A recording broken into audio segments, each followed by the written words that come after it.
Don't forget to hit the subscribe and like buttons. Happy watching. Last week, we reported that the coupe and convertible versions of the Audi A5 and the sportier S5 won't make it to 2025. There's more bloodshed. The A4 sedan is also on its way out, but a few of the existing A4 models will be built into 2025. Audi is consolidating its A4/S4 and A5/S5 lineups.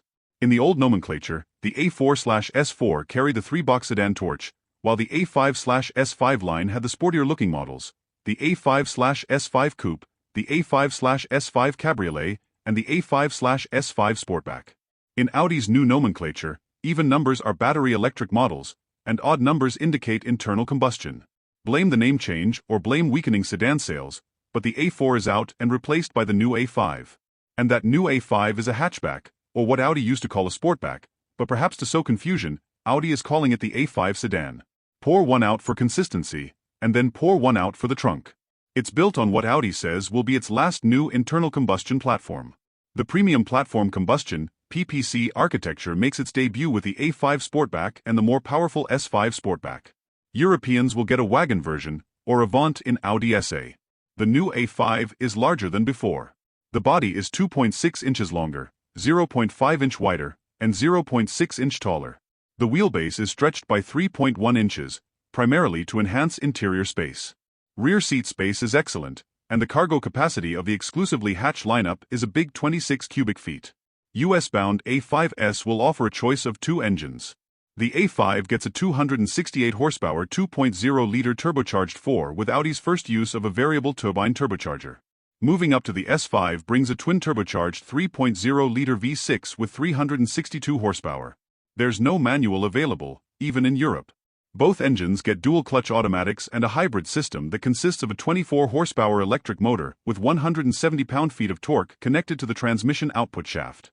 The electric motor can move the car briefly on battery power and provides regenerative braking. Few chassis details were revealed at the backgrounder. Front suspension and steering mounts are claimed to be stiffer and a torque-vectoring rear differential will be offered. Steel springs are standard, adaptive dampers are an option, and a sports suspension that lowers the car by nearly an inch is available. From the driver's seat, the interior is dominated by a massive curved glass panel on the dashboard that Audi calls the digital stage. The panel houses two large screens and curves to give a cockpit-like feel. Directly in front of the driver is an 11.9-inch gauge and information cluster. In addition to a digital speed readout, there's a small strip tachometer, fuel level indicator, audio and navigation information, and a display of what's around you in traffic. Gone is the ability to select which types of gauges you prefer. The center touchscreen housed in the curved panel is even larger at 14.5 inches and contains vehicle settings, climate controls, the audio system, and navigation. It responds quickly, and the menu structure is intuitive and easy to figure out, even if you aren't relying on mirroring your phone with CarPlay or Android Auto. To the right of the digital stage display is the optional 10.9-inch rectangular screen awkwardly placed ahead of the passenger.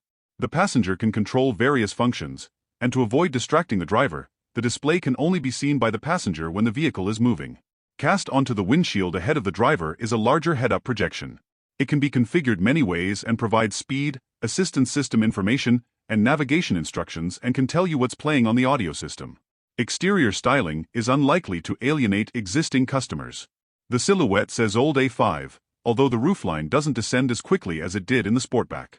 Some visual trickery around the base of the windshield and a portion of the wheelbase stretch contribute to a longer dash-to-axle distance from the front tire to the windshield, to give the car a more rear-wheel drive appearance. US models get all-wheel drive as standard. The face of the A5 is defined by the large grille opening and the daytime running lights, DRL, perched ahead of the hood.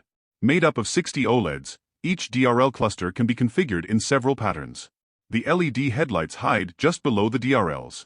In back, the wraparound taillights that are now a brand signature can be customized, but only if you live outside the United States.